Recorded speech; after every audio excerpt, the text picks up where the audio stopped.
mountain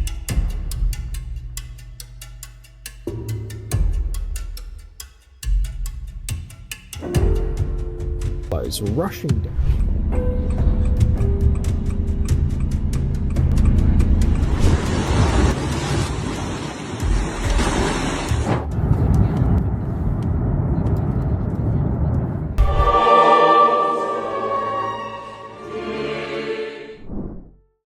Atención.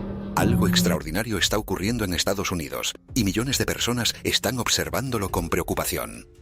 En cuestión de meses, inundaciones históricas han golpeado varias regiones. Volcanes han despertado con fuerza. Enormes grietas han aparecido en la Tierra y fenómenos extraños continúan sorprendiendo a expertos y habitantes por igual.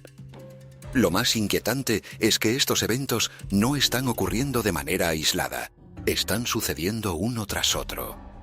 ¿Se trata solamente de desastres naturales o estamos viendo señales de un tiempo que exige más atención de la que estamos dispuestos a dar? En este estudio conocerás los acontecimientos más impactantes que están ocurriendo en América, los descubrimientos que han desconcertado a muchas personas y por qué miles de creyentes están recordando las palabras de Jesús sobre las señales de los tiempos. Mientras muchos siguen con su vida como si nada estuviera pasando, otros creen que algo importante está ocurriendo delante de nuestros ojos. Quédate hasta el final, porque cuando veas todas las piezas juntas, entenderás por qué este tema está generando tantas preguntas en todo el mundo. Si amas los temas bíblicos y las señales de nuestro tiempo, suscríbete al canal y escribe: Estoy despierto. La primera advertencia llegó a través del agua. En Texas, la lluvia no cayó con suavidad. Descendió con una fuerza que transformó calles ordinarias en ríos color marrón que llevaban consigo ramas, basura y trozos de cerca rotas. Caminos que la gente recorría a diario desaparecieron bajo corrientes fangosas. Los jardines delanteros se convirtieron en estanques. Las acequias rebasaron. Familias enteras observaban desde las ventanas preguntándose cuánto tardaría el agua en alcanzar la puerta, calculando qué podrían salvar y qué tendrían que dejar ir. Después el mismo miedo se movió hacia Tennessee. En los valles y las comunidades que quedaban debajo del nivel normal, el agua se acumuló con una velocidad que superó la capacidad de prepararse. Arroyos que parecían inofensivos comenzaron a subir con una rapidez que helaba el ánimo. Un camino tranquilo podía volverse intransitable en minutos.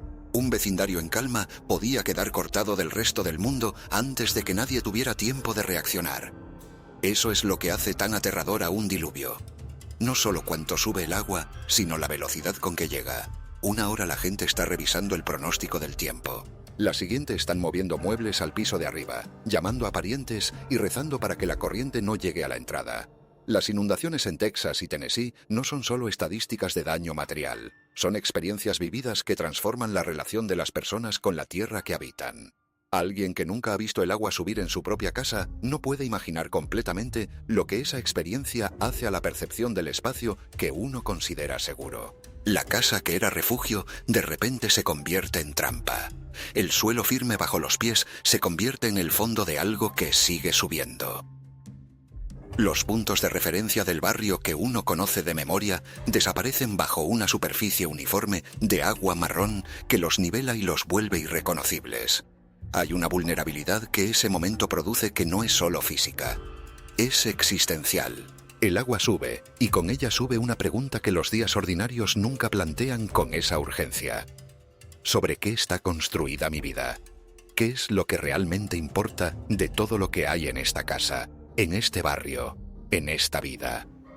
La gente que ha pasado por inundaciones mayores frecuentemente describe lo mismo. La claridad que produce la crisis sobre lo que es reemplazable y lo que no. Los objetos materiales, incluso los que amabas, resultan ser reemplazables de una manera que no imaginabas. Los vínculos con las personas, la comunidad que surge en respuesta a la crisis. El sentido de que la vida tiene un valor que ninguna pérdida material puede eliminar. Eso resulta ser lo que permanece después de que el agua baja. Jesús habló de la tormenta que revela los cimientos, no como algo que destruye la casa bien construida, sino como algo que la expone para que todos puedan ver en qué está apoyada. La inundación no destruye lo que estaba bien fundado, lo confirma. Y lo que no estaba bien fundado, que quizás parecía estable en los días de calma, no necesitó que llegara algo muy grande para colapsar. Bastó con que llegara algo que el creyente bien fundado puede resistir. La prueba no mide el poder del diluvio, mide la profundidad de los cimientos. Los científicos pueden explicar estos desastres a través de la lluvia intensa, el suelo saturado, los ríos que desbordan su capacidad y las condiciones de inundación repentina. Esas explicaciones importan, y la gente debería escuchar las advertencias, evacuar cuando se lo indiquen y proteger a sus familias. Pero las Escrituras ofrecen una lente adicional que ningún hidrólogo incluye en sus modelos. En Mateo 7:27, Jesús habló de la lluvia que cae, de las inundaciones que vienen, de los vientos que golpean una casa hasta derribarla. La tormenta revela los cimientos. Ese es el mensaje más profundo. Las inundaciones no solo prueban carreteras, puentes y casas. Recuerdan que la vida misma debe edificarse sobre algo más sólido que la comodidad, el dinero o el control humano. Cuando el agua sube, lo que es débil queda al descubierto sin excusas ni postergaciones. Dios no llama a la gente al pánico. La llama a despertar, orar y edificar su vida sobre su palabra antes de que llegue la próxima tormenta. Porque la próxima tormenta llegará. Después llegó la advertencia del fuego. Lejos en el Pacífico, Hawái observó cómo Kilauea comenzaba a brillar rojo contra la noche con la intensidad de algo que no pide permiso. Al principio parecía solo una luz extraña bajo la oscuridad, un color ardiente pulsando desde el interior del cráter. Pero pronto la escena se volvió imposible de apartar de la vista. La tierra misma parecía abrirse, revelando una herida de fuego bajo la superficie. La lava se movía lentamente, y esa lentitud era lo que la hacía más aterradora que una inundación. No se precipitaba, avanzaba, espesa, roja al rojo vivo, imparable. Se arrastraba por el cráter como un río de fuego liberado desde las profundidades. El humo se elevó hacia el cielo. El calor onduló sobre el terreno. La noche sobre Hawái tomó un tono carmesí, como si los cielos estuvieran reflejando el fuego que subía desde abajo. La gente puede observar desde la distancia. Los científicos pueden medir los temblores, rastrear el flujo de lava, emitir advertencias y estudiar la presión que se acumula bajo el volcán. Todo eso es importante, ayuda a salvar vidas, pero hay algo que ningún ser humano puede hacer. Nadie puede ordenarle al volcán que se detenga. Nadie puede decirle al fuego que vuelva bajo la tierra. Cuando Kilauea comienza a hablar, la humanidad solo puede dar un paso atrás y recordar cuán pequeña es en realidad. Joel 2:30 dice: «Daré prodigios en el cielo y en la tierra, sangre, fuego y columnas de humo». La imagen de Kilauea encaja con esa advertencia con una precisión que no requiere interpretación forzada. Fuego abajo, humo arriba y personas paradas en el espacio entre ambos. Esto no convoca al pánico, convoca a la humildad. El mismo Dios que hizo la tierra conoce cada punto de presión que se esconde debajo de ella. Cuando el fuego sube desde el suelo, el mensaje es claro. Despierta, ora y vuelve al Señor antes de que el corazón se enfríe más que la piedra volcánica. La imagen del fuego que sube de la tierra tiene en la Biblia una trayectoria que va mucho más allá de la descripción física de un volcán. Desde el arbusto ardiente que llamó a Moisés en el desierto del Sinaí, hasta el fuego que descendió sobre el sacrificio de Elías en el Carmelo, el fuego ha sido consistentemente el lenguaje con que Dios anuncia una presencia que no puede ser ignorada. No siempre un juicio, a veces una convocatoria. El fuego del Sinaí no destruyó al arbusto. Lo hizo brillar sin consumirlo, señalando que lo que ardía allí no era combustible natural, sino algo de una categoría completamente diferente. Pero hay una distinción fundamental entre esos fuegos y el fuego de Kilauea que vale la pena habitar. Los fuegos bíblicos de convocatoria vinieron del cielo hacia la tierra. El fuego del volcán viene de la tierra hacia el cielo. La dirección importa. Lo que surge desde adentro de la tierra, presionando hacia afuera, empujando hacia la superficie, lo que había estado contenido en las profundidades, es una imagen de lo que no puede ser reprimido indefinidamente. La presión que se acumula en lo profundo, si no encuentra salida gradual, encuentra salida violenta. Esa imagen tiene resonancias que van más allá de la geología. Las naciones acumulan presiones, las sociedades acumulan tensiones. Los corazones humanos acumulan lo que no se ha procesado.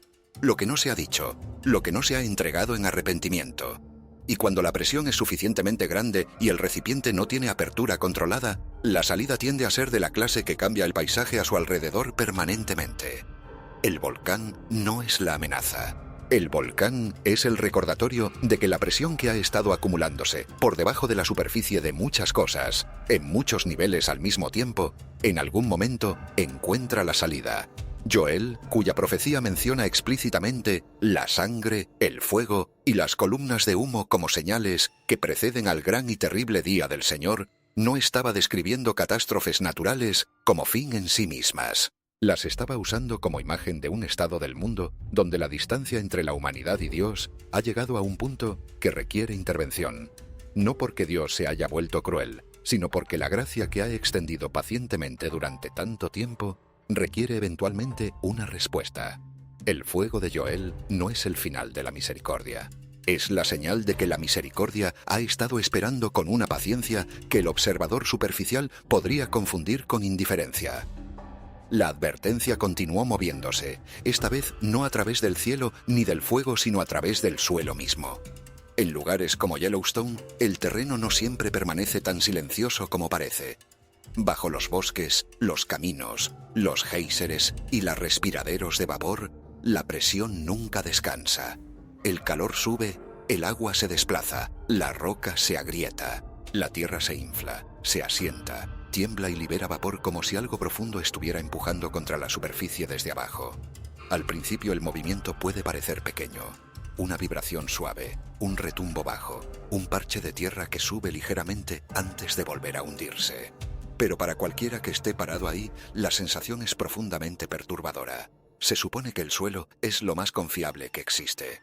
Se supone que sostiene casas, carreteras, familias, ciudades y naciones.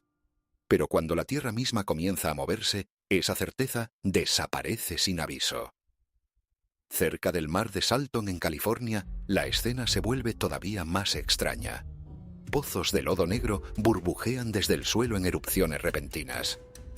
Agua espesa y oscura sube con un sonido de gorgoteo, como si la presión desde muy abajo estuviera empujando algo hacia arriba. El lodo se hincha, revienta, escupe y se asienta de nuevo, dejando una superficie que parece viva, inestable, imposible de confiar por completo. La ciencia puede hablar de actividad geotérmica, gases subterráneos, calor, agua, presión y tierra en movimiento.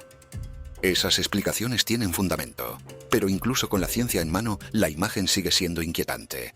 El suelo que respira, el lodo que habla, los lugares profundos que se abren. Hebreos 12:26 dice: «Aún una vez más sacudiré no solamente la tierra, sino también el cielo». No es un llamado al pánico, pero sí es un llamado a examinar los cimientos. Si el suelo bajo nuestros pies puede temblar, ¿qué pasa con el fundamento bajo nuestra alma?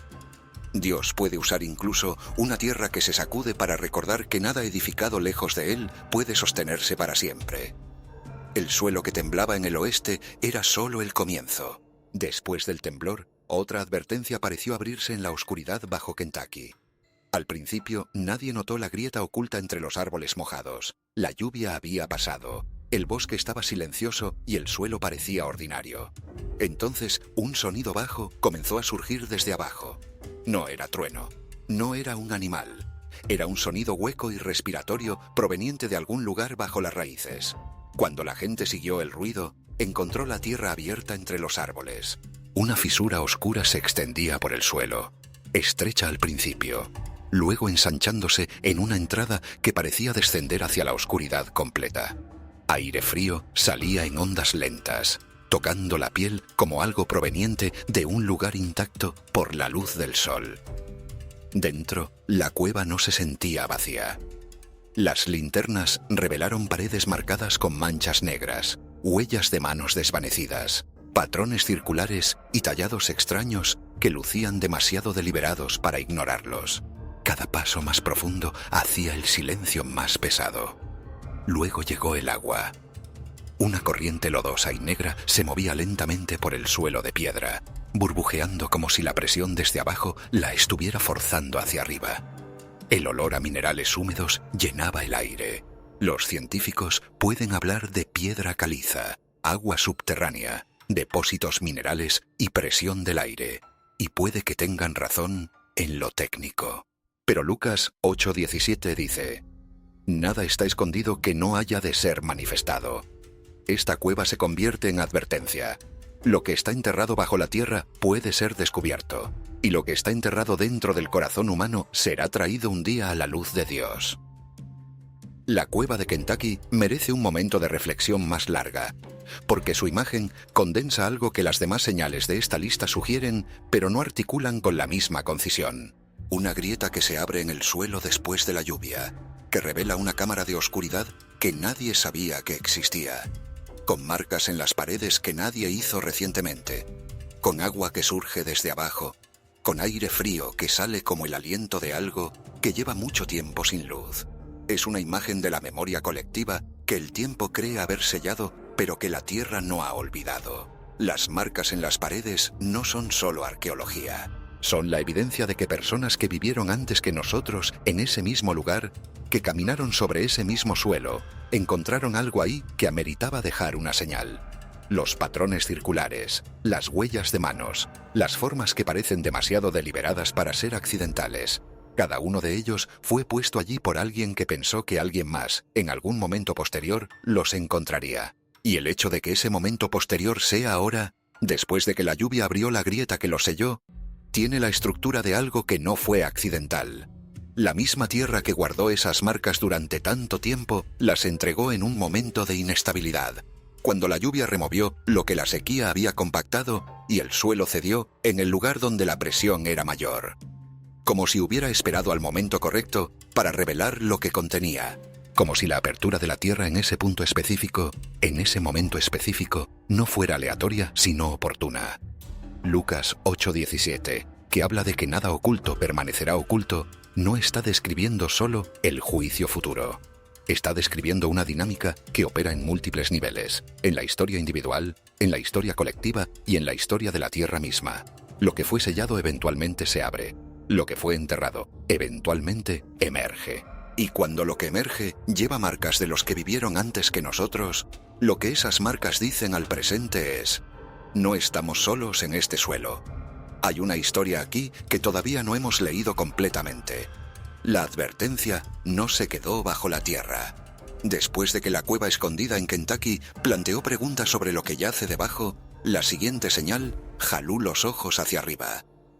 Una tarde sobre Arizona, el cielo cambió de golpe. Residentes miraron hacia arriba y vieron varios rastros de luz rasgando la oscuridad, moviéndose rápido, brillantes y silenciosos, como objetos en llamas cayendo desde el espacio. Al principio algunos pensaron que eran meteoros. Luego aparecieron más luces. Largas estelas de fuego se extendían detrás de ellas, brillando en naranja y blanco antes de desvanecerse en la noche. Un destello se intensificó por un momento.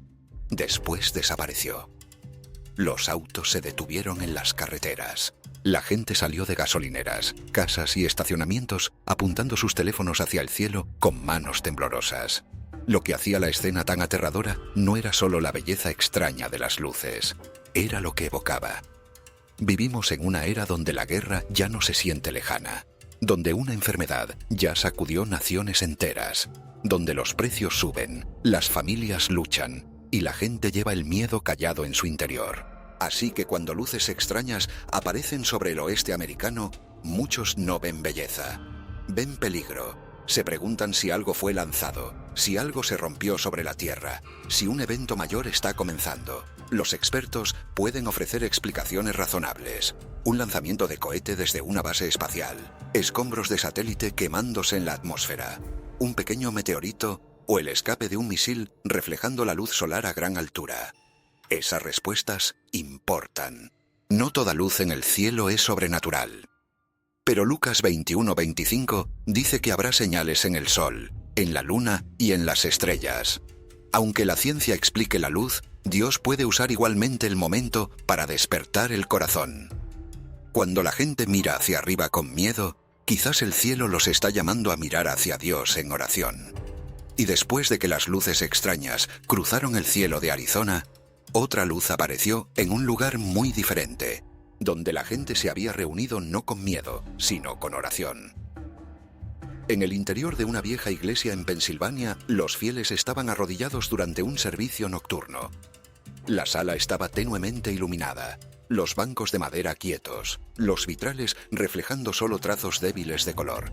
Entonces, cerca de los bancos delanteros, donde nadie estaba parado, un resplandor amarillento blanco comenzó a formarse. Al principio, parecía un pequeño parche de luz en el suelo, pero luego se levantó, se extendió y se movió suavemente hacia el pasillo. Varias personas dejaron de orar. El resplandor parecía tomar la forma de una figura, casi como una persona cubierta con una larga túnica brillante. No se apuró. Se deslizó lentamente entre los bancos, silencioso y estable, hasta que toda la iglesia cayó en una pesada quietud. Algunos comenzaron a llorar. Otros bajaron la cabeza. Unos pocos se dejaron caer de rodillas, como si la atmósfera misma hubiera presionado la convicción en sus corazones. Los teléfonos se levantaron, pero las manos que los sostenían temblaban. Lo aterrador no fue solo lo que la gente creyó ver. Fue la sensación de que el cuarto había sido tocado por algo más allá de la comprensión humana. Los expertos pueden ofrecer explicaciones cuidadosas. La luz reflejada a través de los vitrales, el polvo, la humedad, la exposición de la cámara, los faros de un auto afuera o un efecto óptico dentro de una habitación oscura. Esas explicaciones pueden ser verdaderas y no debemos apresurarnos a declarar milagro cada destello. Pero Hebreos 1:14 dice: ¿no son todos espíritus ministradores, enviados para servicio a favor de los que serán herederos de la salvación? Sea natural o no, el momento dejó un recordatorio que no se borra fácilmente. En una generación fría y distraída, Dios puede usar incluso una luz temblorosa dentro de una iglesia para despertar corazones de vuelta a la oración. La iglesia en Pensilvania tiene un significado particular en este contexto porque fue un lugar de reunión intencional. Un espacio donde personas decidieron voluntariamente estar presentes con una disposición a la que el mundo exterior no las obligaba. No estaban allí por conveniencia ni por costumbre automática. Estaban allí porque algo en ellas seguía respondiendo a la convocatoria de algo más grande que sí mismas. Y fue precisamente en ese espacio, en esa reunión voluntaria de gente que había elegido detenerse en medio de la semana para orar, donde la experiencia inusual ocurrió. Eso no parece accidental. A lo largo de la Escritura, las manifestaciones de lo divino ocurren con mayor frecuencia en los espacios que han sido preparados para recibirlas, que en los que las ignoran. La zarza ardiente se le apareció a Moisés cuando estaba en el desierto guiando el rebaño de su suegro. En una rutina aparentemente ordinaria, pero con la disposición de alguien que había pasado 40 años en el silencio del desierto aprendiendo a prestar atención. El templo de Salomón fue llenado con la gloria de Dios en el momento en que el arca fue llevada a su lugar y los sacerdotes salieron del lugar santo. El Espíritu descendió sobre los discípulos en Pentecostés cuando estaban reunidos en oración, todos de acuerdo, en un mismo lugar, esperando lo que el Señor les había prometido que enviaría.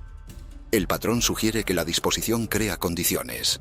No obliga a Dios, no lo controla, pero le responde con honestidad.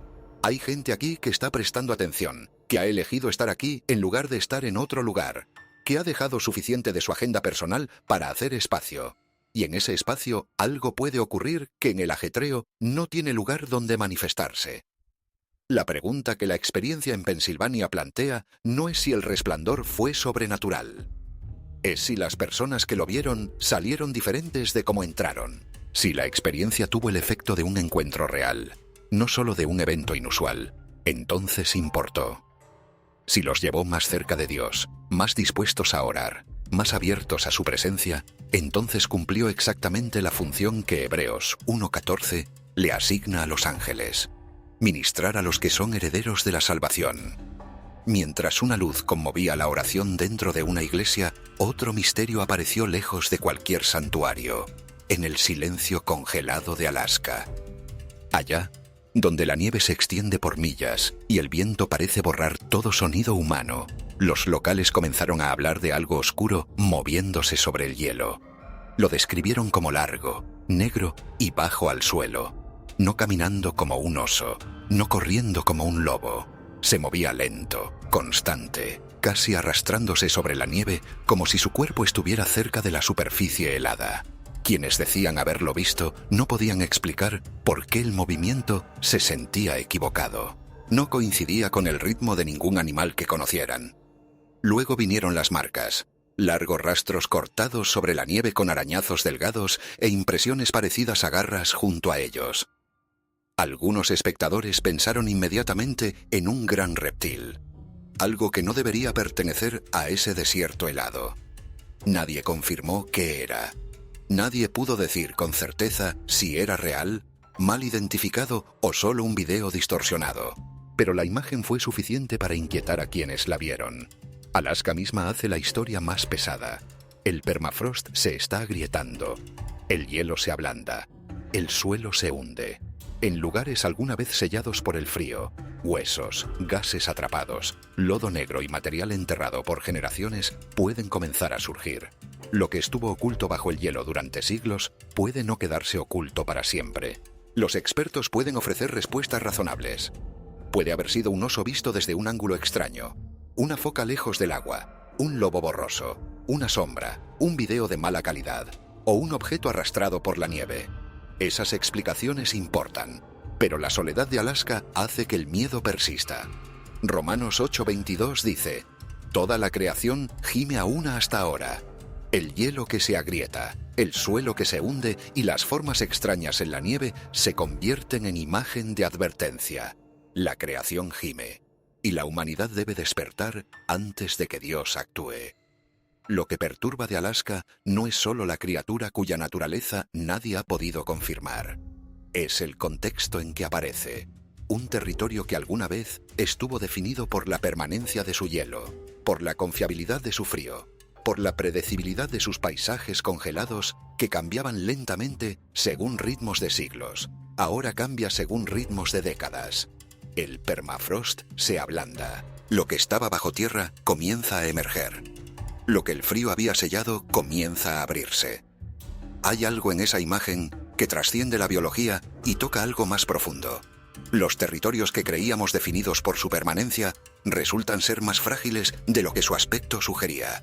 Romanos 8:22, que habla de toda la creación gimiendo, describe una tensión que el permafrost en deshielo hace visible en términos físicos.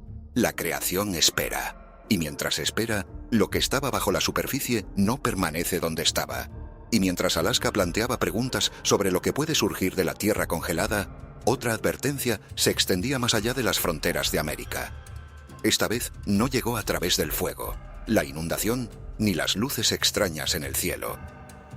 Llegó a través de algo invisible para el ojo humano, pero poderoso suficiente para hacer que las naciones se detuvieran a pensar.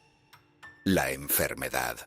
En el extranjero, un brote de ébola comenzó a generar una seria preocupación global a medida que el número de casos confirmados creció en pocos días. Detrás de esos números hay familias atemorizadas por sus seres queridos, hospitales bajo presión y trabajadores médicos cargando una responsabilidad enorme mientras las comunidades esperan respuestas. La situación se volvió lo suficientemente grave para que el director de la Organización Mundial de la Salud viajara al centro del brote para evaluar la respuesta. Ese detalle importa. Muestra que esto ya no era solo un reporte lejano de otro continente. Se convirtió en recordatorio de que en un mundo conectado, las crisis de salud pueden cruzar fronteras a través del viaje, el miedo y la incertidumbre. Incluso Estados Unidos comenzó a prepararse, con funcionarios montando instalaciones médicas especiales en Kenia para americanos que pudieran estar en alto riesgo de exposición.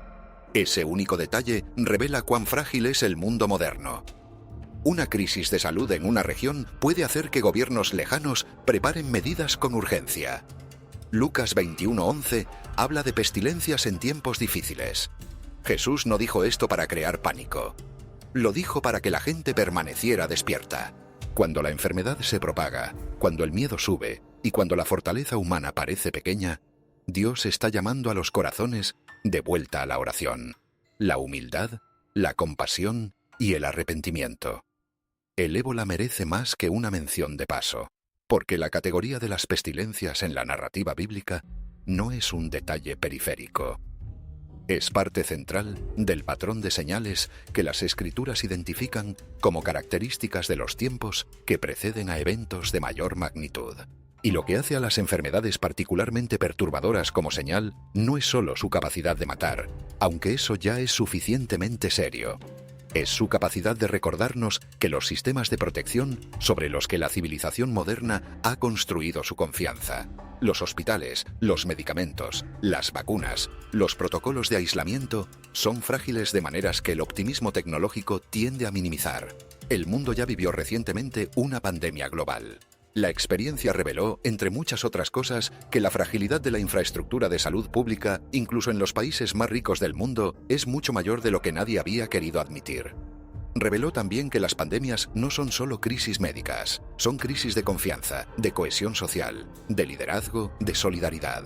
La enfermedad que viaja no respeta fronteras geopolíticas ni niveles de ingreso. Viaja en los portadores que se mueven por las rutas del comercio y el turismo, invisible hasta que ya no lo es. El ébola, en su versión actual, todavía no ha alcanzado esa escala global. Pero su presencia, su crecimiento rápido en días contados, la movilización del director de la OMS, la preparación de instalaciones médicas en países terceros para ciudadanos americanos de alto riesgo. Todo eso habla de un mundo que sabe, después de la experiencia reciente, que el umbral entre una crisis contenida y una crisis global puede cruzarse con una velocidad que los protocolos de respuesta habitual difícilmente anticipan. Lucas 21:11 coloca las pestilencias junto a los grandes terremotos, el hambre y los espantos y grandes señales del cielo. No como curiosidades de un futuro remoto, sino como características de una época específica.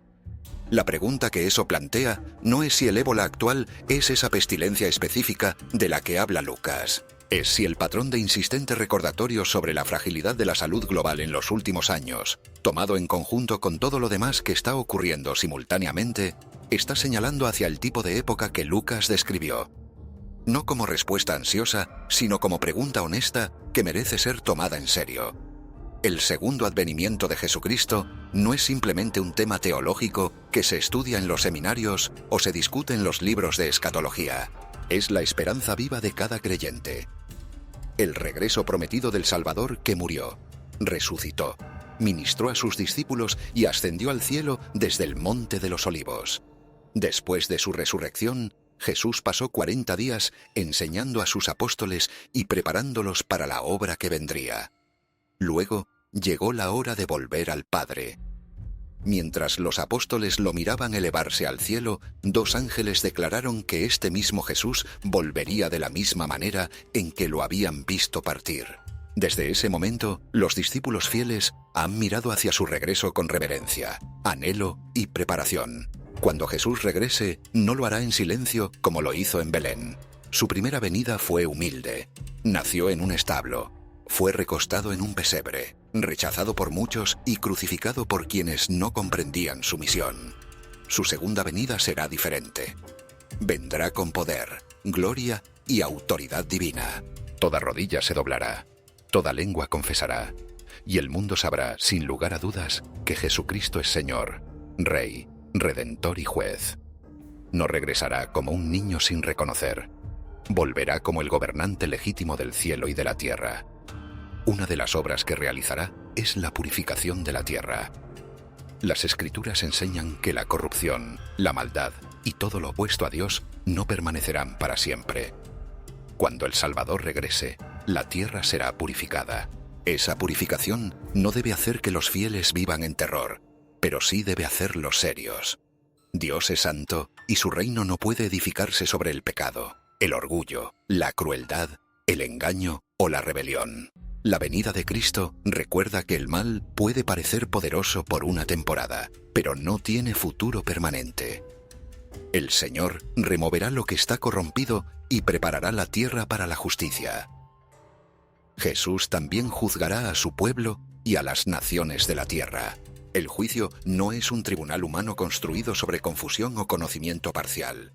Cristo ve con perfección, conoce cada acto, cada motivo, cada pena secreta, cada rebelión oculta y cada arrepentimiento sincero.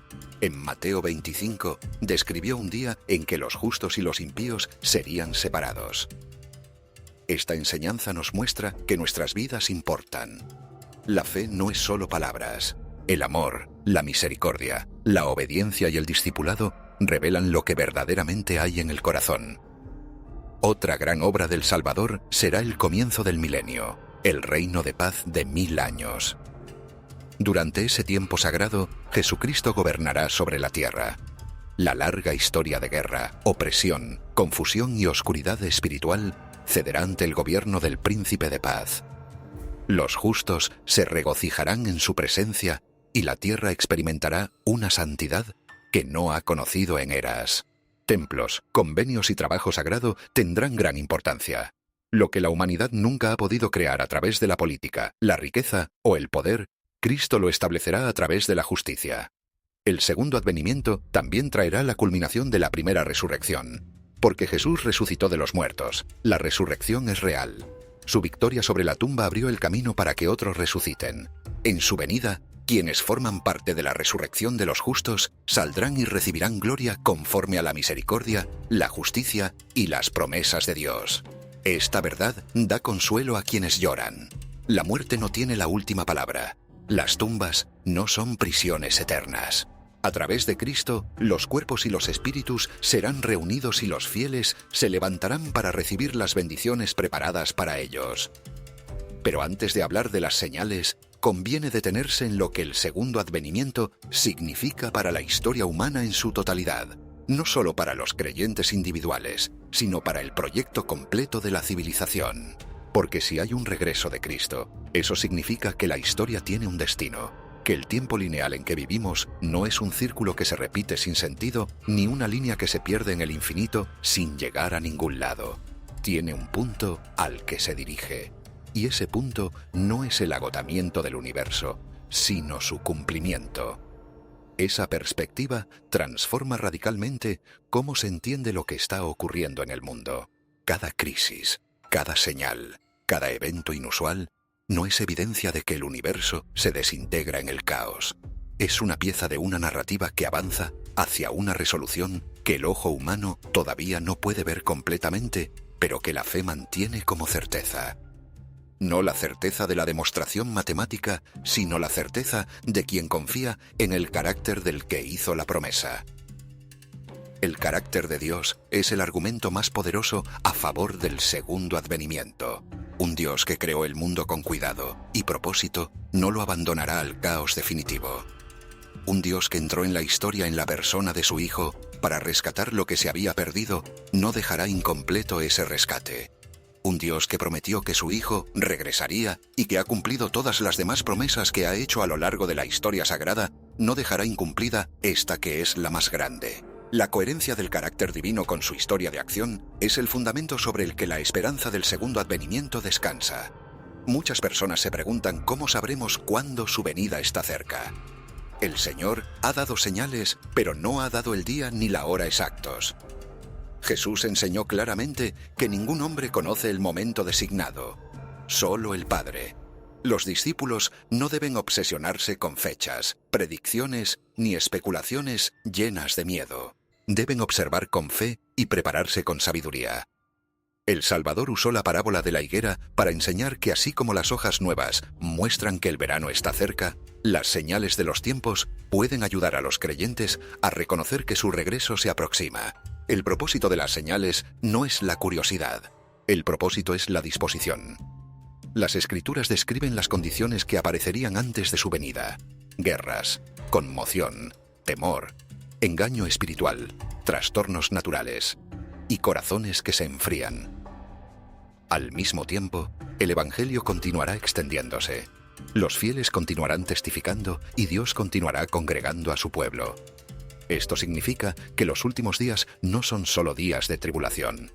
También son días de advertencia, misericordia, obra misional y despertar espiritual. Un discípulo no debería mirar al mundo solo con miedo. Debería mirar con discernimiento, oración y confianza en Cristo. La pregunta más importante no es exactamente cuándo vendrá Jesús. La pregunta más importante es: ¿estoy listo para encontrarme con Él? La preparación para el segundo advenimiento comienza con aceptar el Evangelio de Jesucristo y permitir que cambie la vida diaria. Nos preparamos con fe en Cristo, arrepentimiento sincero, recibiendo convenios sagrados, guardando los mandamientos, perdonando a otros, sirviendo a los necesitados, fortaleciendo nuestras familias y buscando la guía del Espíritu Santo. La disposición no se crea en un único momento dramático. Se construye a través del discipulado diario. Para estar listos, debemos edificar sobre las palabras del Salvador. Jesús enseñó que el hombre sabio edificó su casa sobre la roca y cuando vinieron las lluvias, las inundaciones y los vientos, se mantuvo firme. El hombre necio edificó sobre arena y cuando llegó la tormenta, la casa cayó. Esta parábola no trata solo del juicio futuro. Trata del hoy. Cada prueba revela nuestros cimientos. Si nuestras vidas están edificadas sobre el orgullo, la comodidad, la popularidad, el dinero o el miedo, no sostendrán. Si están edificadas sobre Cristo, pueden resistir el sacudimiento. El pensamiento del segundo advenimiento puede despertar emociones distintas en personas distintas. Algunos pueden sentir miedo porque saben que sus vidas no están donde deberían estar. Otros pueden sentir esperanza porque anhelan la justicia, la paz, la sanidad y la presencia del Salvador. Ambos sentimientos pueden llevar al arrepentimiento. El Señor no quiere que su pueblo viva en pánico. Dijo: «No temas, pequeño rebaño». Su regreso no está destinado a aterrorizar a quienes lo aman. Está destinado a darles valor, dirección y esperanza. Deberíamos preocuparnos más por nuestra preparación que por el momento exacto, porque la preparación transforma el corazón. Conocer una fecha no salvaría a nadie. Solo Cristo salva.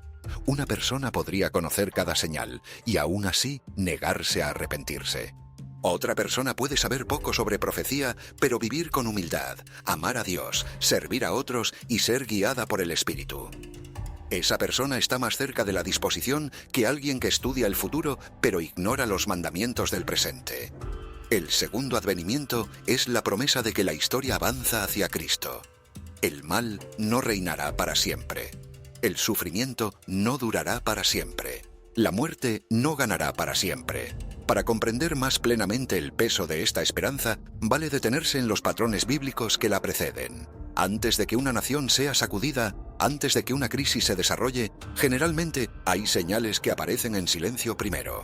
Se ignoran con frecuencia porque no parecen lo suficientemente dramáticas en el momento. Pero esa es exactamente su naturaleza. Llegan antes de que la magnitud sea evidente. El ejemplo de Noé es el más conocido, pero el menos habitado en la imaginación de quienes lo conocen de memoria. Antes de que el diluvio llegara, Noé recibió una advertencia e instrucciones para prepararse. El mundo a su alrededor continuaba con la vida normal, construyendo, comerciando, celebrando. La advertencia fue ampliamente ignorada. Sin embargo, el mensaje no fue dado para crear miedo, sino para que la preparación pudiera comenzar antes de que llegara el momento. Noé no recibió una visión del diluvio el día anterior. Tuvo tiempo. La gracia de Dios dio tiempo.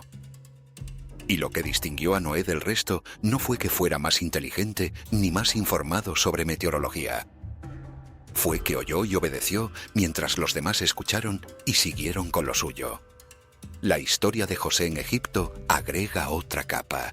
Los sueños perturbadores del faraón revelaron que vendría una hambruna severa después de años de abundancia. Porque la advertencia fue reconocida y actuada, Egipto pudo prepararse almacenando grano durante los años buenos.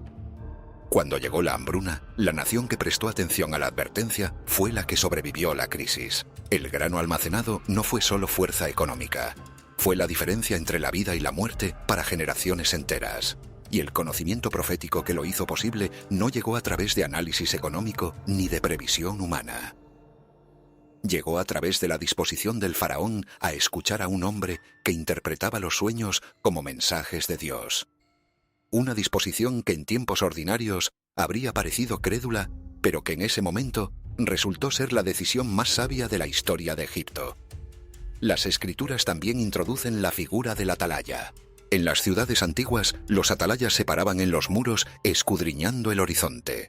Su responsabilidad no era causar alarma innecesariamente, sino reconocer el peligro que se aproximaba antes de que otros pudieran verlo.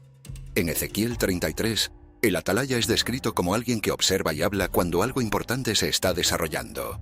Ignorar la advertencia nunca era culpa del atalaya. Era responsabilidad de quienes la escuchaban.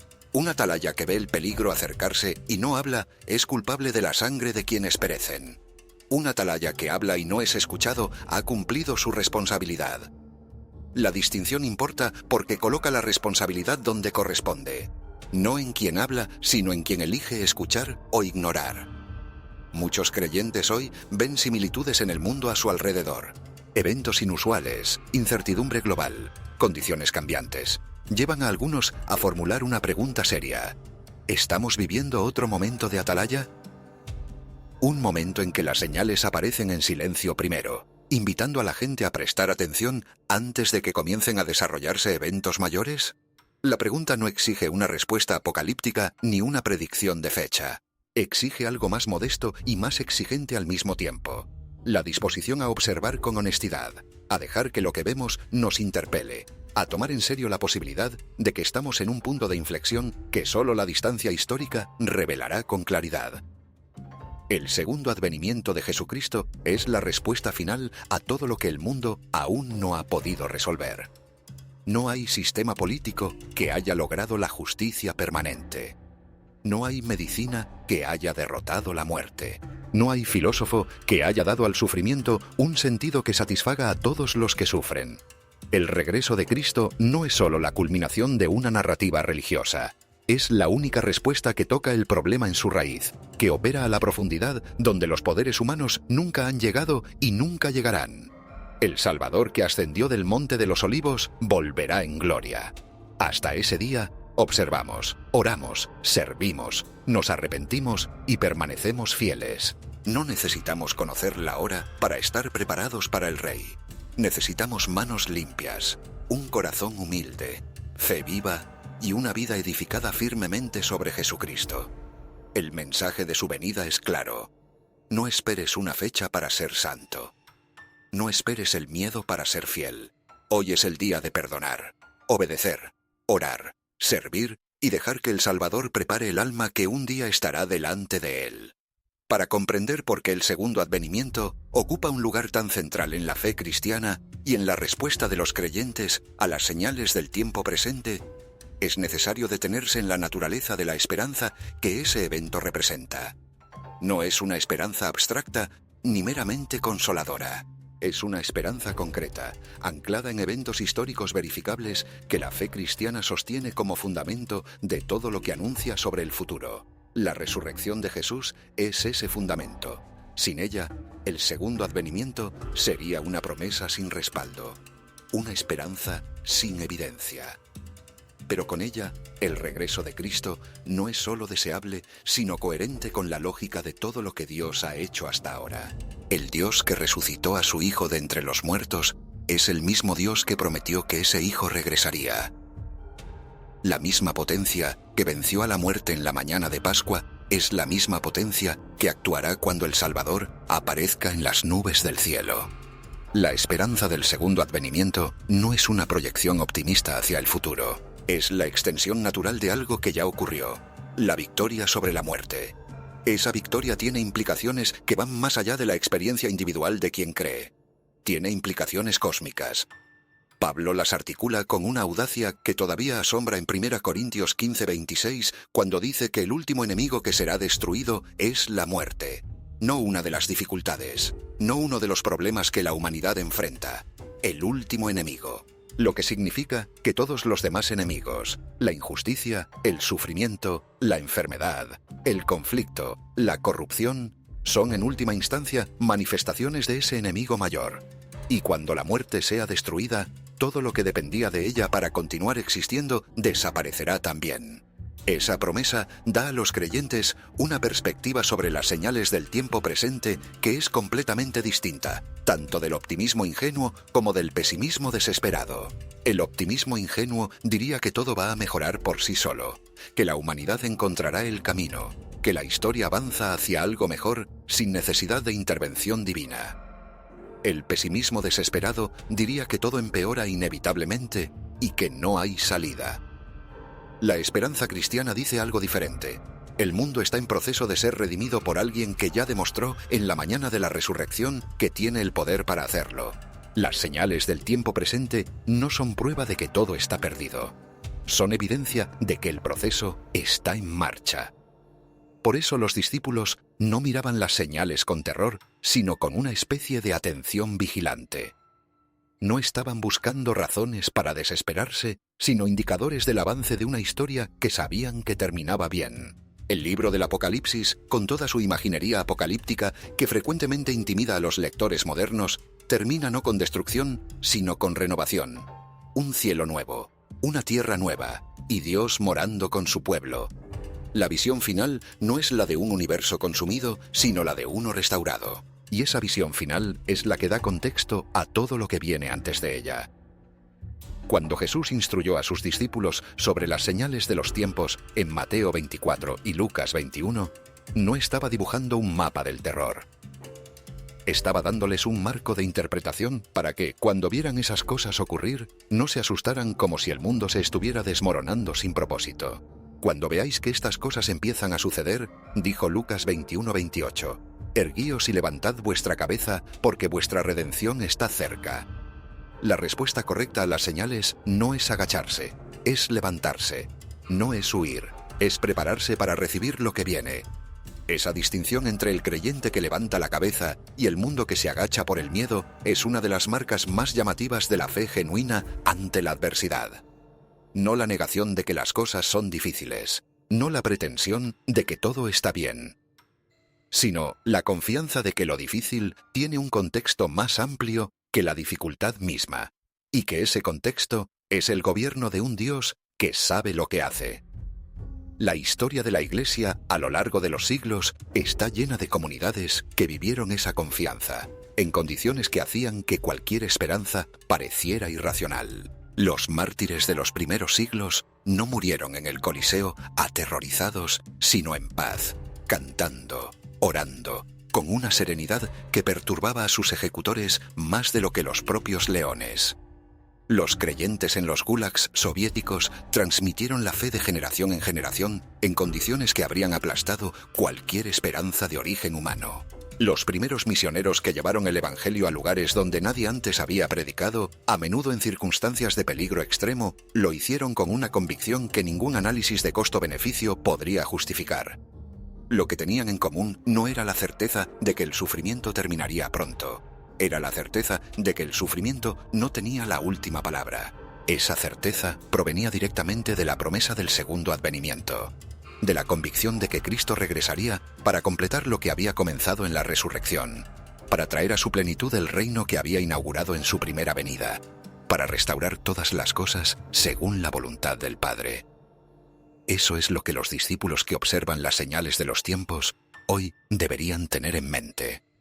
No estamos observando el colapso de algo. Estamos observando el avance de algo. El mundo que tiembla, el suelo que se abre, los ríos que se secan, los cielos que cambian de color, los animales que se desorientan, las naciones que se agitan, las enfermedades que reaparecen. Todo eso puede leerse como la desintegración de lo viejo antes de la llegada de lo nuevo. No con satisfacción fría, sino con la sobriedad de quien entiende que la transición entre los órdenes siempre tiene un costo, y que el costo no justifica la indiferencia, sino que convoca al servicio, a la compasión y a la preparación urgente. La preparación urgente en este contexto no significa acumular provisiones ni retirarse al búnker. Significa vivir hoy como si importara el mañana eterno. Significa perdonar lo que quedó sin perdonar. Significa reconciliar lo que puede reconciliarse. Significa servir al prójimo con la misma energía que ponemos en servir a nuestros propios intereses. Significa orar no como ritual, sino como comunicación real con el Dios que escucha. Significa leer las Escrituras no como historia antigua, sino como carta viva que habla al presente.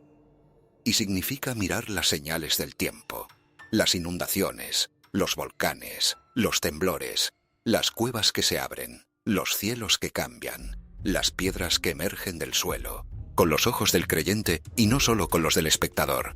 El espectador busca explicaciones. El creyente busca, detrás de las explicaciones, la voz del que gobierna incluso las tormentas. Y cuando encuentra esa voz, la respuesta que le da no es el análisis, sino la obediencia. No el debate, sino la acción. No el miedo, sino la fe. El Salvador que prometió regresar, lo hará. Todo lo que le fue prometido a los que lo siguen, se cumplirá. Hasta ese día, la llamada es la misma que fue desde el primer sermón de Juan el Bautista en el Jordán. Arrepiéntanse, porque el reino de los cielos se ha acercado. No se ha ido, no está retrasado. Está más cerca que ayer, y lo que vemos en el mundo puede que sea el preludio de su llegada más cercano de lo que ninguna generación anterior ha estado. Lo que hace el momento presente particularmente llamativo desde la perspectiva de la fe no es que cada uno de estos eventos sea sin precedentes. En la historia, las inundaciones catastróficas han existido antes. Los volcanes han entrado en erupción antes. Las epidemias han cruzado fronteras antes. Los cielos han mostrado fenómenos inusuales antes. Los terremotos han sacudido ciudades antes. El problema nunca fue la existencia de estos eventos individuales. El problema, o más precisamente la señal, es su convergencia. Su ocurrencia simultánea en distintos lugares dentro de una misma ventana de tiempo reducida, acompañada de una tensión geopolítica global sin precedentes recientes, de una división social interna en las grandes democracias que hace décadas no alcanzaba este nivel de intensidad, de un debilitamiento de las instituciones de confianza que produce una sensación generalizada de que el suelo, no solo literal, sino también institucional y moral, no es tan firme como se creía. La generación de Noé no fue destruida porque hubiera más lluvias que en otras épocas. Fue sacudida por la convergencia de lo que había estado acumulándose durante mucho tiempo sin encontrar corrección. La generación de Josué no llegó al Jordán porque los eventos de esa semana fueran especialmente dramáticos.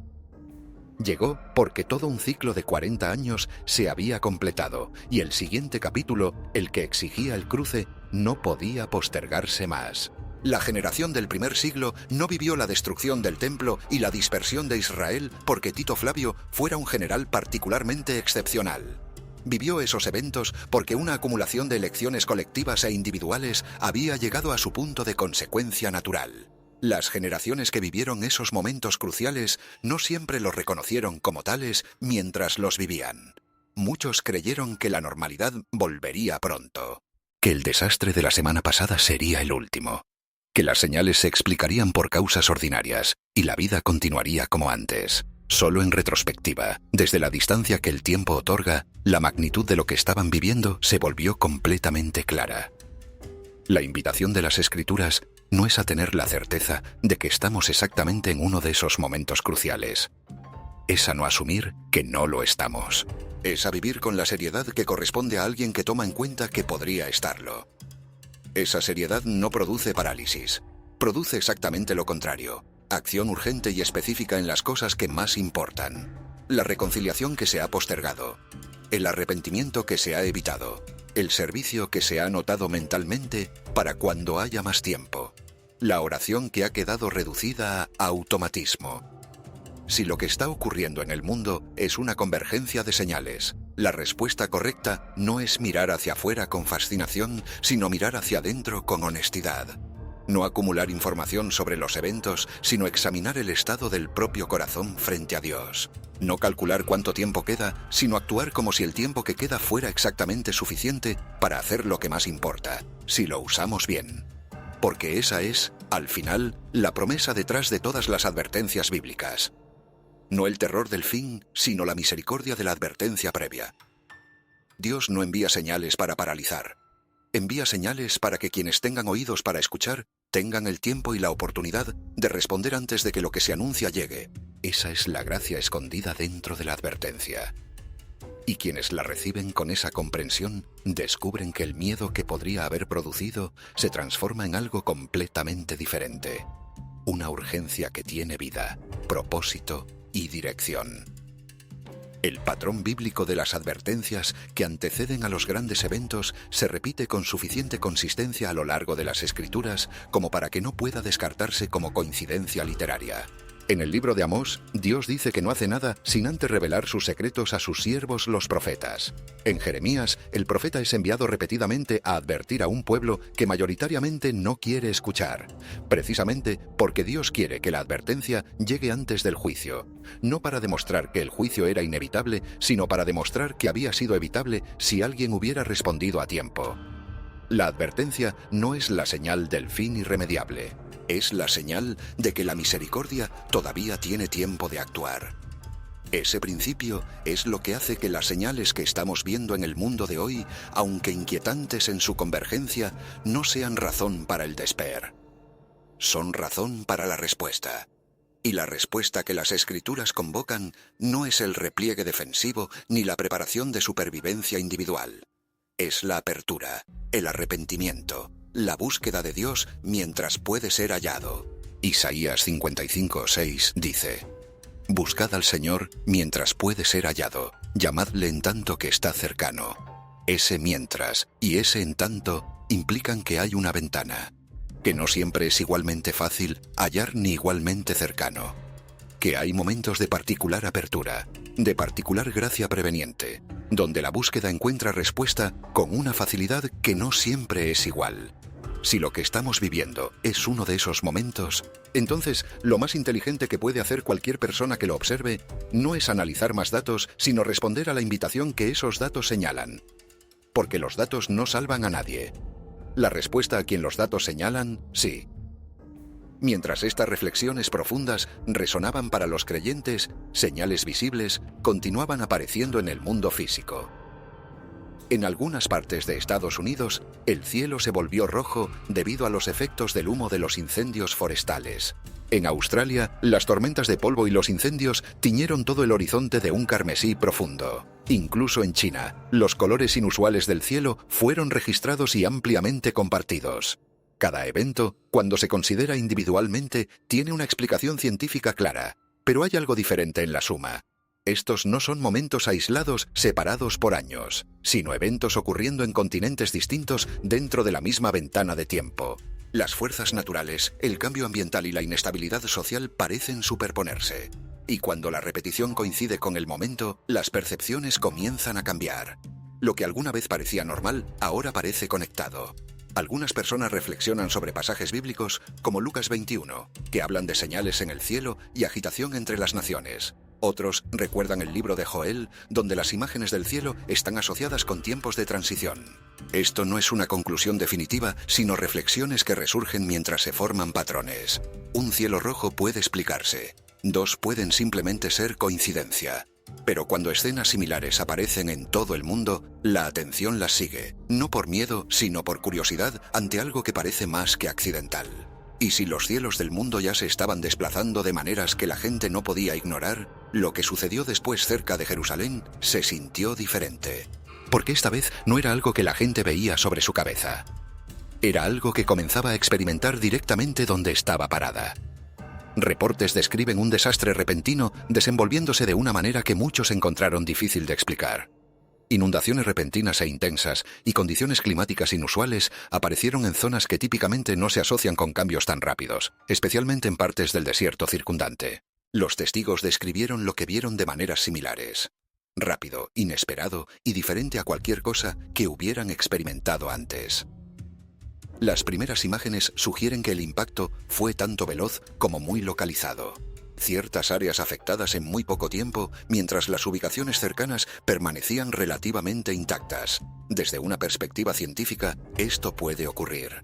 Las inundaciones repentinas pueden formarse rápidamente bajo condiciones atmosféricas específicas, especialmente cuando tierra seca es expuesta de repente a lluvia concentrada. Así que por sí mismo, esto puede explicarse. Pero lo que llama la atención no es solo el evento.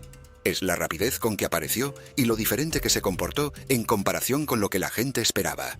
Porque cuando algo ocurre fuera de los patrones familiares, plantea naturalmente una pregunta, no solo sobre lo que lo causó, sino sobre por qué se sintió tan distinto.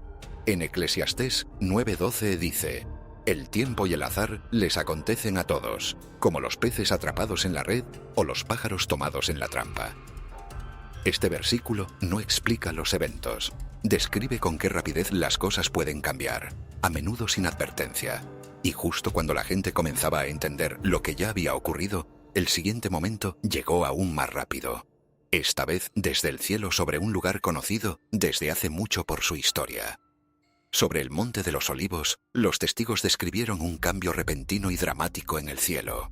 Sin advertencia, las nubes se reunieron rápidamente, oscureciendo la zona de una manera que se sintió inmediata en lugar de gradual. Después comenzó una violenta tormenta de granizo. No duró mucho, solo minutos. Pero lo que llamó la atención fue la intensidad dentro de ese corto tiempo.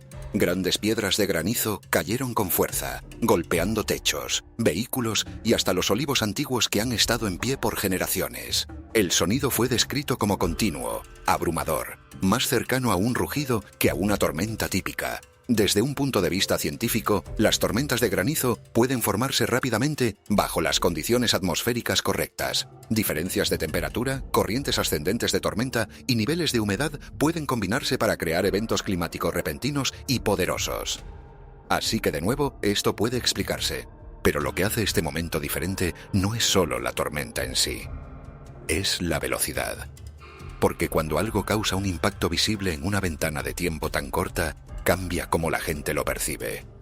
No porque sea imposible, sino porque sucede más rápido de lo esperado. En Éxodo 9:23-24, describe granizo cayendo con una intensidad inusual, algo que destacó no solo por lo que era, sino por el momento en que apareció. Lo que hace este momento digno de reflexión no es la tormenta sola, sino la secuencia. Primero, inundaciones repentinas atraviesan la tierra. Luego, en poco tiempo, granizo cae desde arriba. Cada evento puede explicarse por sí mismo, pero cuando ocurren consecutivamente, comienza a sentirse diferente. No probado, no definido, pero notado. Así que la pregunta se vuelve: ¿es esto simplemente una combinación rara de eventos naturales? ¿O podrían momentos como este recordar a las personas cuán rápidamente pueden cambiar las condiciones, tal como lo describen las Escrituras? Si la tormenta en sí ocurrió rápido, lo que siguió no llegó con fuerza. Apareció gradualmente, casi en silencio. En los días posteriores al granizo y las inundaciones, los residentes de Jerusalén comenzaron a notar pequeños pero inusuales cambios. No lo suficientemente dramáticos para explicarlos de inmediato, pero consistentes. Algunos reportaron breves perturbaciones eléctricas, luces parpadeando sin causa clara, dispositivos comportándose de manera impredecible durante periodos cortos. Otros describieron cambios ambientales sutiles. En ciertas áreas, el aire se sentía notablemente más despejado, casi más ligero, especialmente después de que pasó la tormenta. El ambiente no simplemente volvió a la normalidad, se sintió diferente. Y luego estaban las observaciones sobre los animales. Pájaros y pequeños animales aparecían más alertas, reaccionando rápidamente a sonidos o movimientos que las personas no podían detectar fácilmente. Estos comportamientos pueden tener explicaciones naturales, cambios en la presión, frecuencias de sonido o condiciones ambientales. Pero lo que llama la atención no es ningún detalle individual. Es como estos cambios aparecen juntos justo después de un evento repentino. Porque cuando el ambiente cambia incluso sutilmente, no solo afecta lo que la gente ve, afecta todo lo que responde a él, incluyendo la vida misma. En Oseas 4:3 dice: «Por eso la tierra está de luto, y los habitantes decaen. Las bestias del campo y las aves del cielo están recogidas». Este versículo no describe un solo evento. Describe cómo cuando las condiciones cambian, los efectos se ven no solo en la tierra, sino en los animales y el ambiente juntos. En las áreas alrededor de Jerusalén, algunos de los olivos que habían sido golpeados durante la tormenta de granizo comenzaron a mostrar pequeños brotes verdes en días, no completamente restaurados, no intactos, pero visiblemente vivos. Nueva vida apareciendo donde el daño acababa de ocurrir. Al mismo tiempo, ciertas partes del terreno que antes estaban descuidadas parecían más limpias, casi restablecidas por el movimiento del agua y el viento. Los escombros habían sido despejados de maneras que parecían no planificadas pero notables. Más allá de lo que podía verse, había algo más, un cambio en la atmósfera. Algunos locales describieron una sensación de calma que siguió al caos. No dramática, no abrumadora, pero presente. Desde una perspectiva natural, esto puede suceder. Las plantas pueden responder rápidamente bajo las condiciones correctas. La lluvia puede limpiar superficies. El aire puede sentirse diferente después de una tormenta. Así que de nuevo, cada parte puede explicarse. Pero lo que llama la atención es el contraste. Lo que apenas fue dañado ahora muestra señales de vida. En Romanos 11:17, el olivo es usado como símbolo de continuidad y vida, algo que puede ser cortado pero aún capaz de crecer de nuevo. En Isaías 61:11 dice: «Porque como la tierra produce su renuevo, y como el huerto hace brotar su semilla, así el Señor hará brotar justicia». Estas palabras no describen solo destrucción, describen lo que puede seguirla. Mientras Jerusalén experimentaba estos cambios, reportes de otras regiones comenzaron a llamar la atención por razones igualmente inusuales. Frente a las costas de Florida, observadores han descrito actividad bajo la superficie del océano que no siempre sigue los patrones esperados. Algunos relatos mencionan gas siendo liberado de formaciones subacuáticas, ocasionalmente acompañado de sonidos de baja frecuencia o vibraciones sutiles. De noche, un débil resplandor ha sido reportado en la superficie del agua en ciertas áreas, algo que puede vincularse a causas naturales como la bioluminiscencia o las reacciones químicas. Por sí solos, estos eventos pueden explicarse, pero lo que los distingue es la sincronización. Mientras se observan cambios en una parte del mundo, se están notando diferentes tipos de actividad inusual en otra, no idénticos, pero ocurriendo dentro de la misma ventana temporal más amplia. Al mismo tiempo, en partes de Estados Unidos, la vida cotidiana ha sido afectada por costos crecientes y presión económica. Algo que añade otra capa de tensión, aunque parezca no relacionado en la superficie.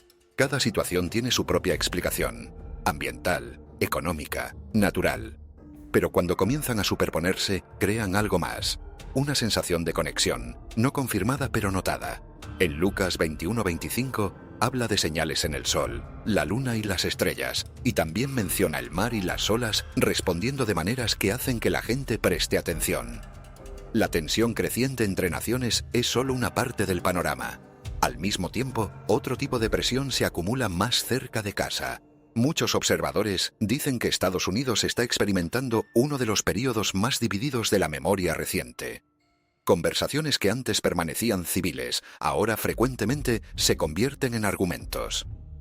Las diferencias de opinión rápidamente se convierten en líneas profundas que separan comunidades, familias y amigos de toda la vida. La confianza pública en las principales instituciones también ha estado disminuyendo. Las encuestas muestran que menos personas confían en los sistemas que alguna vez proporcionaron estabilidad y dirección. Esta incertidumbre crea un ambiente donde la gente comienza a cuestionar todo, desde las decisiones de liderazgo hasta las fuentes de información. Los desacuerdos culturales también se están volviendo más intensos. Cuestiones relacionadas con la identidad, los valores, la educación y las prioridades sociales se debaten constantemente, a menudo con muy poco espacio para el compromiso. Las plataformas de redes sociales aceleran esta tensión. La información se propaga instantáneamente, pero también lo hacen el miedo, la frustración y el malentendido. En Marcos 3:25 advierte: si una casa está dividida contra sí misma, esa casa no puede permanecer. El mensaje es simple pero poderoso. Cuando la unidad desaparece, la estabilidad se vuelve mucho más difícil de mantener. La división que describe Marcos 3:25 no es simplemente un problema político o social. Es un problema espiritual con consecuencias prácticas que la historia ha documentado repetidamente. Las naciones que se fracturan desde adentro rara vez son destruidas por fuerzas externas antes de haberse debilitado significativamente desde dentro. Roma no cayó el día que los visigodos entraron a la ciudad. Cayó después de siglos de erosión interna, de la corrupción de las instituciones que habían hecho posible su grandeza, de la pérdida de los valores que habían unificado a ciudadanos dispares en un proyecto común, de la decadencia del civismo que convierte las diferencias en recursos para el bien común en lugar de munición para la destrucción mutua. Lo que observamos en el presente en la sociedad americana tiene algunas de esas características. No en todos los aspectos ni de manera irreversible, pero lo suficiente para que el patrón sea recognizable para quien conoce la historia de las civilizaciones que llegaron antes. Las democracias son particularmente vulnerables a cierto tipo de fractura porque su fortaleza depende de una disposición al desacuerdo civil, a la negociación, al reconocimiento de que el adversario político tiene también legitimidad dentro del sistema. Cuando esa disposición desaparece y el adversario pasa a ser visto como enemigo que debe ser eliminado, la democracia pierde el principio operativo que la distingue de otras formas de gobierno. La advertencia de las Escrituras sobre las casas divididas no es una predicción fatalista. Es una descripción de una dinámica que puede ser interrumpida. La historia también registra naciones que llegaron al borde de la fractura y encontraron el camino de regreso, frecuentemente a través de liderazgos que priorizaron la unidad sobre la victoria de su facción particular, o a través de crisis externas que reconfiguraron las prioridades colectivas en torno a algo más grande que las disputas internas. La pregunta que las Escrituras hacen no es si la fractura es inevitable, es si quienes pueden contribuir a la reconciliación están dispuestos a pagar el precio que esa contribución requiere. A lo largo de la Biblia, un patrón aparece una y otra vez. Los grandes puntos de inflexión rara vez llegan sin advertencia. Antes de que una nación sea sacudida, antes de que una crisis se desarrolle, generalmente hay señales que aparecen en silencio al principio. Se ignoran con frecuencia porque no parecen lo suficientemente dramáticas en el momento. Pero ese es exactamente su carácter. Llegan antes de que su magnitud sea evidente. En ciudades antiguas, los atalayas estaban en los muros escudriñando el horizonte. Su responsabilidad era reconocer el peligro que se aproximaba antes de que otros pudieran verlo. Muchos creyentes hoy ven similitudes en el mundo a su alrededor y hacen una pregunta seria. ¿Estamos viviendo otro momento de atalaya, un momento en que las señales aparecen en silencio primero, invitando a la gente a prestar atención antes de que se desarrollen eventos mayores? Y justo cuando esa pregunta comenzaba a resonar en diferentes partes del país, la siguiente señal llegó a Arizona. En lo que parecía una tarde completamente normal, en las afueras de Phoenix, una línea oscura apareció repentinamente en el horizonte distante. Al principio solo era una sombra en el borde del desierto.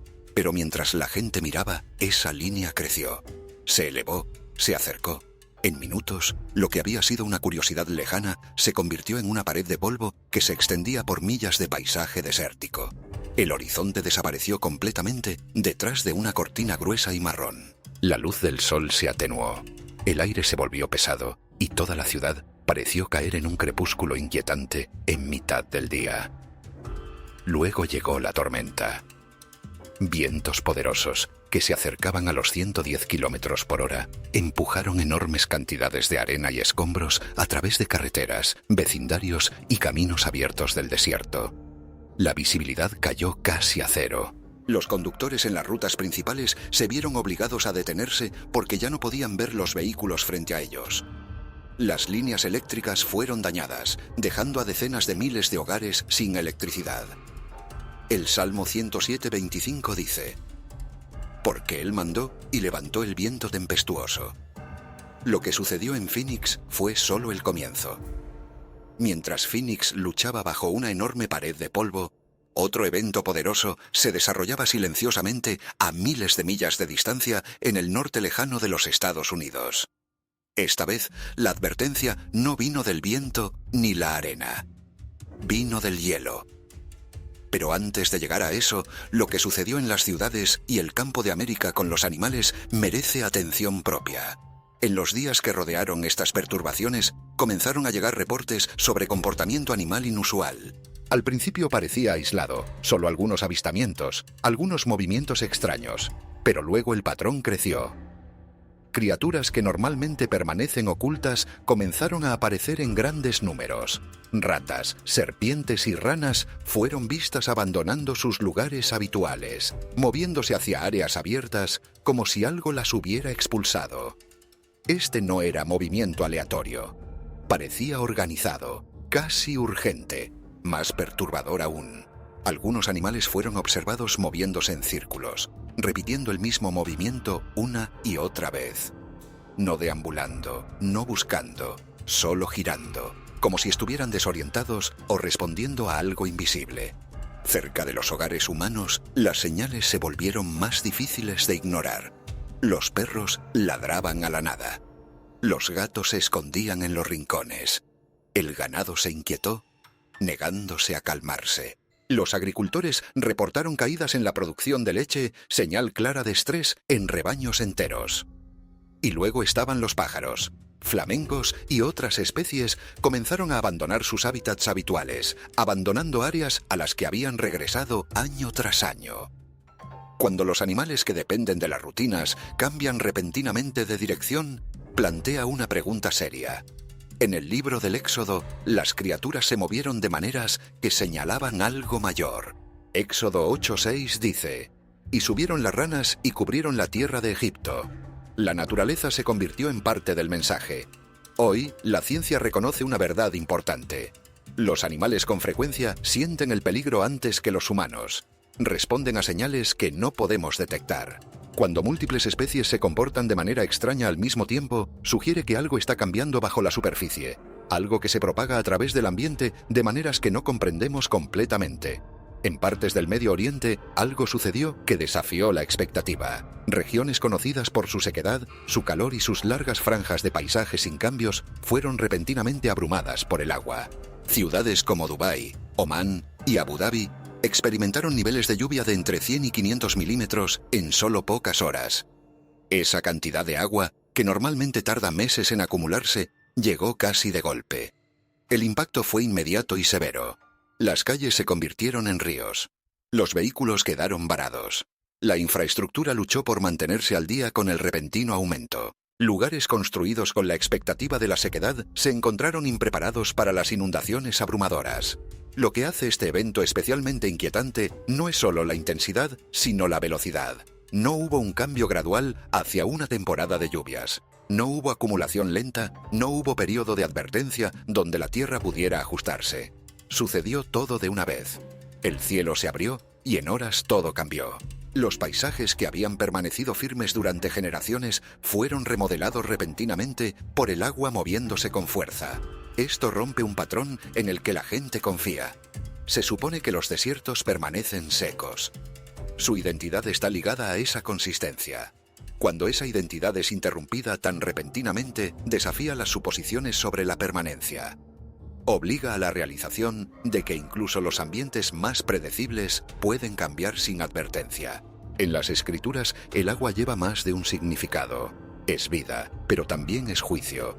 Es renovación, pero también puede ser una fuerza que abruma cuando los límites son cruzados. Cuando el agua aparece de repente y sin restricción, con frecuencia señala que algo ha cambiado más allá del control. Mientras las inundaciones del desierto captaban la atención, otro tipo de descubrimiento cerca de Jerusalén planteaba preguntas de una clase diferente. A medida que los trabajadores continuaban ocupándose de las áreas inestables, un hallazgo emergió que no encajaba en el patrón normal de la construcción o la excavación. Oculta bajo capas de tierra y piedra, fue descubierta una losa, grabada, preservada y claramente colocada con intención. Al principio, parecía solo otro artefacto antiguo, algo esperado en una ciudad llena de historia. Pero los detalles rápidamente la hicieron diferente. Las marcas sobre la piedra no coincidían claramente con inscripciones conocidas de civilizaciones familiares. Eran inusuales, precisas y llevaban símbolos que algunos comenzaron a asociar con imágenes proféticas, específicamente referencias vinculadas a una batalla final, a menudo descrita como Armagedón. La interpretación no fue universalmente acordada, pero la sugerencia sola fue suficiente para generar reflexión, porque esto no era solo sobre lo que decía la piedra, era sobre cuándo apareció. Jerusalén ya estaba experimentando inestabilidad. El suelo se desplazaba. El ambiente se comportaba de manera impredecible. La región estaba bajo presión desde múltiples direcciones. Y en medio de todo esto, algo largamente oculto salió repentinamente a la superficie. A lo largo de las escrituras, hay un patrón donde ciertas cosas permanecen ocultas hasta un momento específico. No porque se perdieran, sino porque no estaban destinadas a ser vistas hasta el momento correcto. El libro de Daniel habla de palabras y visiones selladas hasta el tiempo del fin, sugiriendo que la revelación sigue una cronología que no es controlada por el descubrimiento humano. Una ciudad que ya enfrenta presión física y ambiental es ahora confrontada con un símbolo que parece señalar hacia algo.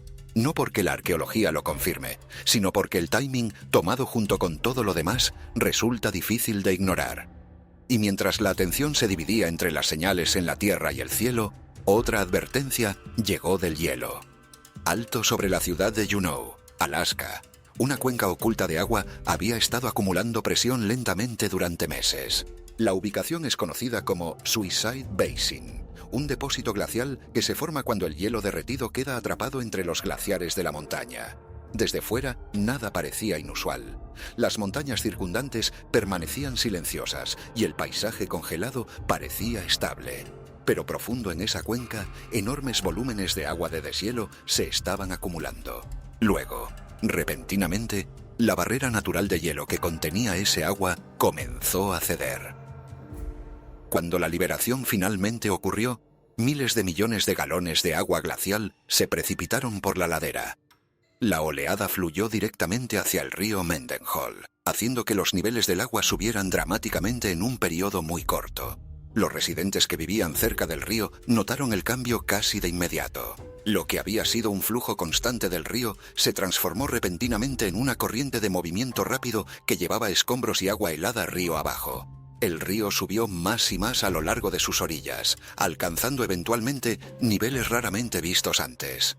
Las autoridades rápidamente emitieron alertas de emergencia. Durante la noche, se dijo a las familias que se prepararan para una posible evacuación mientras los niveles del agua continuaban subiendo. Los glaciares con frecuencia parecen silenciosos e inmóviles. Sin embargo, dentro de ellos, enormes reservas de agua y energía se desplazan constantemente. Cuando ese equilibrio cambia, los resultados pueden llegar de repente y sin mucha advertencia. Job 38, 22, 23 hace una pregunta que resalta el misterio de la naturaleza. ¿Has entrado en los depósitos de la nieve? El verso recuerda a los lectores que el mundo natural contiene fuerzas muy más allá del control humano. Fuerzas que pueden permanecer ocultas durante largos periodos antes de revelar repentinamente su poder. Una noche tarde sobre Dallas, Texas, algo inusual captó la atención de los residentes que miraban hacia el cielo. Lo que debería haber sido un horizonte oscuro normal comenzó repentinamente a brillar con un color extraño e inesperado. En lugar de la oscuridad familiar de la noche, el cielo lentamente se volvió rosa brillante, casi resplandeciente sobre las nubes. Al principio, muchos pensaron que podría ser relámpago lejano o una tormenta formándose en algún lugar más allá de la ciudad. Pero mientras el color se extendía por el cielo, algo al respecto parecía inusual. Las nubes estaban iluminadas. Sin embargo, no había trueno, sin relámpago, y el radar meteorológico no mostraba actividad importante de tormenta moviéndose a través del área. La gente salió de sus hogares, sacó sus teléfonos y comenzó a grabar lo que veía. En minutos, los videos comenzaron a aparecer en línea desde diferentes vecindarios de Dallas. Cada clip mostraba la misma escena extraña. Grandes secciones del cielo nocturno brillando con una luz rosa vívida extendiéndose sobre el horizonte. Algunos testigos describieron el momento como inquietante. Las calles estaban tranquilas, el aire calmado. Sin embargo, el cielo encima llevaba un color que no lucía típico para una noche normal. Los meteorólogos sugirieron después algunas explicaciones posibles. Luces de estadio o gran alumbrado reflejándose en capas bajas de nubes, o partículas atmosféricas dispersando la luz artificial de una manera que cambia el color visto desde el suelo. Con estas explicaciones, el evento capturó la atención porque lo que hizo que la escena pareciera extraña no fue solo el color. Fue el silencio que lo rodeó, sin viento, sin tormenta, sin lluvia, solo un cielo rosado brillante sobre una ciudad tranquila. Y mientras la gente en Texas miraba un cielo rosa encima de ellos, otros descubrimientos extraños comenzaban a aparecer en lugares completamente diferentes. En varias ubicaciones, residentes reportaron recientemente haber escuchado y visto algo mucho más alarmante durante lo que había comenzado como un día completamente normal. Las calles estaban concurridas, la gente seguía con sus rutinas y nada parecía inusual hasta que una potente explosión de repente rompió la calma. Los testigos describieron un profundo retumbo similar al trueno que resonó por los vecindarios. El sonido era tan fuerte en algunas áreas que las ventanas vibraron, las puertas traquetearon y las alarmas de los autos comenzaron a sonar. Muchas personas salieron inmediatamente, mirando a su alrededor para entender de dónde había venido el estallido. Momentos después, algunos residentes notaron grandes nubes de humo subiendo en la distancia. Otros reportaron breves destellos de luz antes de escuchar otro fuerte retumbo. Videos grabados por transeúntes rápidamente comenzaron a propagarse en línea, mostrando humo espeso subiendo al cielo por encima de tejados y áreas industriales. Las explosiones repentinas pueden ocurrir por una variedad de razones. En zonas industriales, los accidentes que involucran sistemas de presión de gas, tanques de almacenamiento de combustible o fallas de equipos mecánicos pueden producir explosiones poderosas. Los investigadores típicamente estudian varios indicios después de eventos como este: el radio de la explosión, los patrones de humo, los escombros. Para quienes experimentaron el evento de primera mano, lo más llamativo fue la repentinidad del cambio. Un momento todo se sentía normal, y al siguiente, toda el área era sacudida por un sonido poderoso que podía escucharse millas de distancia. Eventos como estos recuerdan a la gente cuán rápidamente la vida cotidiana puede cambiar cuando fuerzas inesperadas aparecen de repente. Mientras eventos naturales extraños aparecían a través del país, otro tipo de descubrimiento comenzaba a capturar la atención. Esta vez, no en el cielo ni el océano, sino profundo bajo la tierra. Y lo que los investigadores encontraron cerca de San Luis, Missouri, plantea nuevas preguntas sobre el pasado. Cerca de la ciudad se encuentra uno de los sitios arqueológicos más fascinantes de América del Norte: los montículos de Cahokia. Este antiguo asentamiento alguna vez soportó una civilización grande y compleja, una que construyó estructuras de tierra monumentales y organizó una sociedad de una manera que los arqueólogos siguen estudiando. Lo que emerge de ese sitio hoy no son solo artefactos.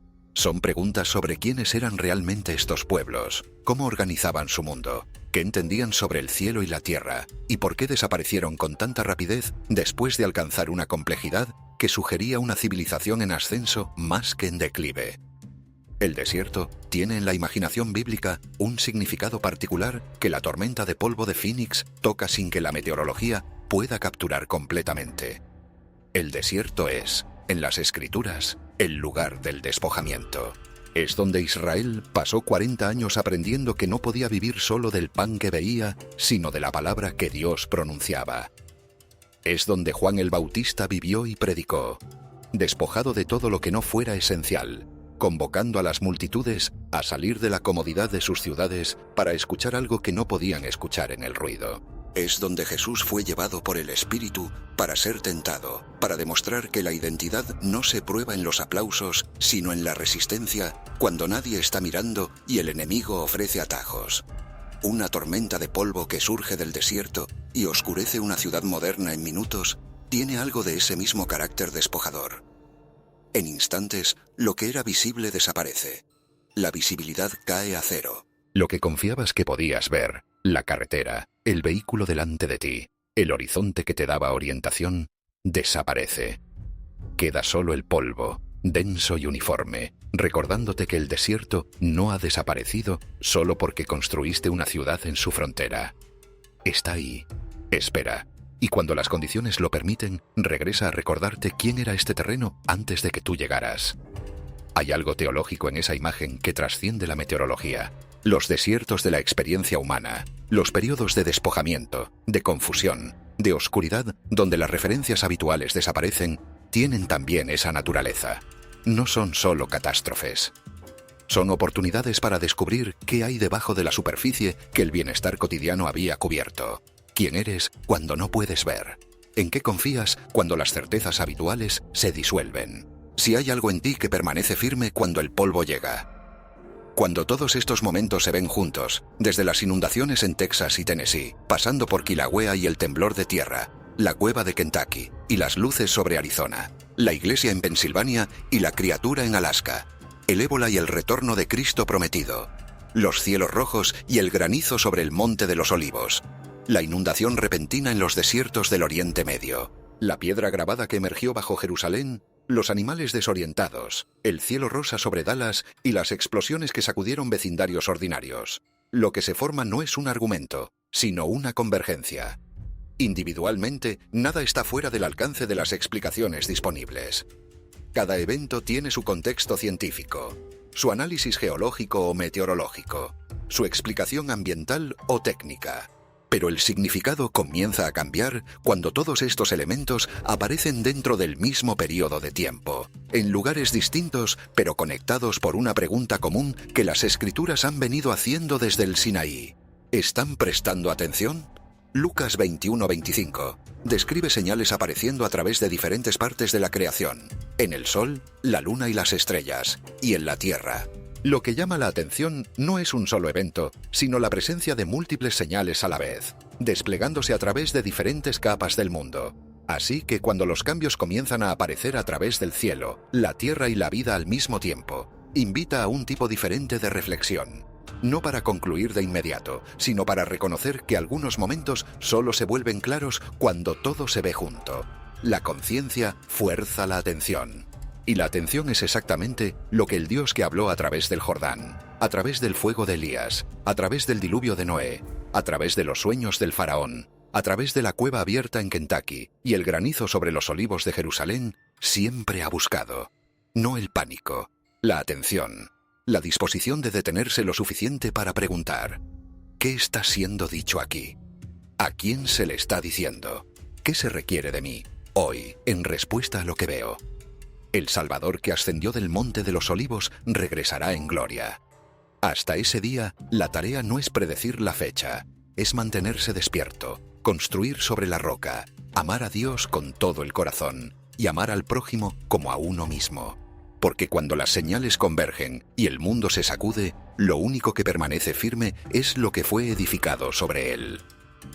Los montículos de Cahokia, mencionados brevemente al final de esta lista de señales, merecen una reflexión final porque representan algo que todas las demás señales tocan de manera oblicua, pero que Cahokia hace explícito: el misterio de la civilización que desaparece. Los montículos son lo que queda de una sociedad que en su apogeo, alrededor del año 1100 después de Cristo, era posiblemente la ciudad más grande de lo que hoy es América del Norte, al norte de México. Tenía una planificación urbana sofisticada, una jerarquía social compleja, un sistema de comercio que se extendía por miles de kilómetros y estructuras de tierra monumental que requirieron un nivel de organización colectiva impresionante. Y luego, en el transcurso de unos pocos siglos, desapareció. Los historiadores proponen causas: cambio climático, sobreexplotación de los recursos naturales, conflicto interno, epidemias, la combinación de varios factores convergentes. Pero la realidad es que nadie sabe exactamente qué pasó. Cahokia simplemente se vació, y lo que quedó fueron los montículos y las preguntas. Esa imagen de lo que queda cuando una civilización se va tiene una resonancia que ninguna explicación puramente técnica puede agotar.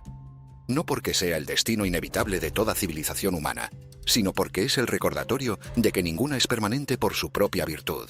Las que han durado lo que la historia llama mucho tiempo, lo hicieron porque cultivaron los valores que las sustentaban con mayor persistencia que el promedio. Y las que cayeron más rápido de lo esperado, frecuentemente, lo hicieron porque descuidaron exactamente eso. Cahokia no es una advertencia sobre el destino de América.